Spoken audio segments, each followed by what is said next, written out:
My name is Jesus Villagomez, and I currently am a sophomore at State Fair Community College. I graduate this month. It's my last class, and my major is business management. I currently reside in Sedalia, Missouri. I live with a roommate, and we have a dog. And I chose the book, The Hot Zone, by Richard Preston. I chose this book because the title caught my attention, and it had not been picked yet. And I did a quick Google search on it and got a description of the book, got good reviews on it, so I decided to go with this book. And I found out the book was about Ebola, which I never really understood. I just knew it was lethal, but I didn't actually know what the virus was or where it came from. And so the book starts with a guy named Charles Monet who visits a cave called Kitum Cave, which was in 1980, and it was on a peak called Mount Elgin. Everything is business as usual when he goes and visits the cave, and then until about a week later, he falls severely ill. He doesn't know what's going on. He just knows he has fever, is vomiting, so he ends up getting flown to the best hospital in the area at the time. And then when he gets to the hospital, he ends up bleeding out and ends up dying. And then that doctor that attended him at the hospital had gotten his blood on him and gotten sick a few days later. So they started getting worried, didn't know what was wrong with him. He just had the same symptoms. His blood started to clot. He started vomiting. They didn't know what was going on. So the doctor's blood samples get taken out, get sent to a lab that is at the U.S. Army Medical Research Institute. And then they just examine the blood while the doctor actually ends up getting better.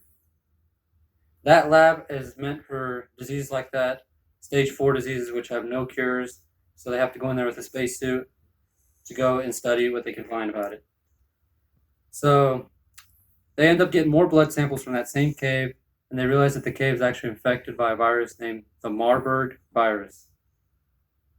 So what they end up doing is they end up going to this lab, there's a Preston primate quarantine unit which stores monkeys that will soon be shipped to labs across the U.S.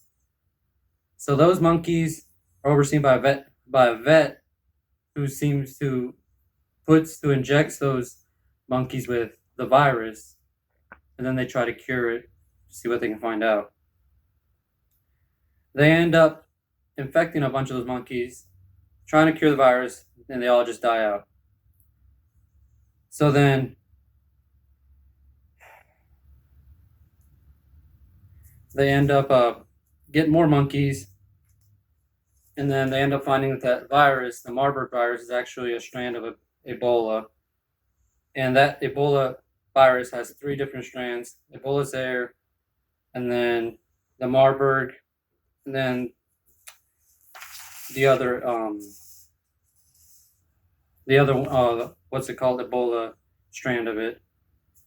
So those monkeys keep getting tested, and then they end up not finding anything. They end up not being able to cure it. Months go by, more monkeys keep dying. So the army ends up letting those monkeys die out. The virus this strain of virus actually pose little danger for humans. And then a lot of these humans end up, the ones that were testing the blood, get it in their systems, and they got no symptoms. So the virus can't travel through the air, but does not cause harm within the humans. And then the 4th strain of the virus actually emerges, which is called Ebola reston. It is almost the same as Ebola zaire, except that it moves through the air, and that's the one that doesn't affect humans.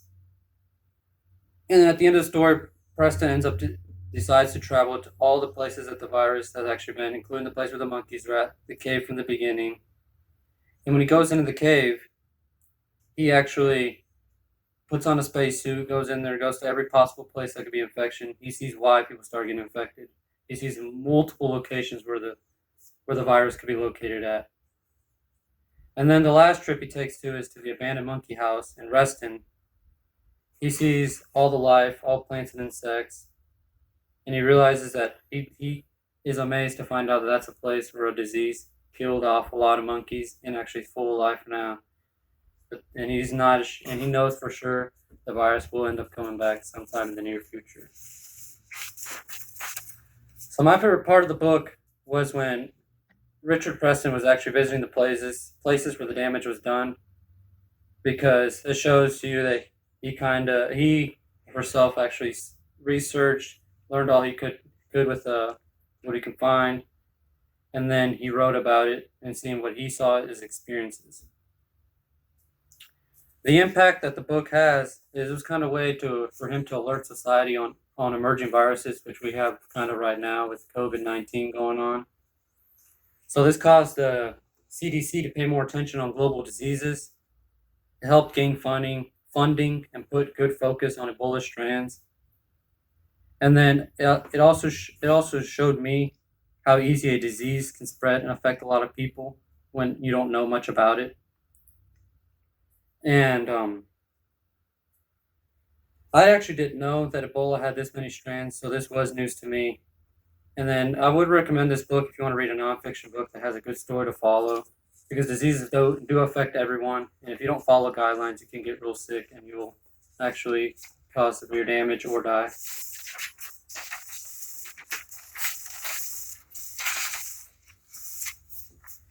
And that's about it. That's all I have.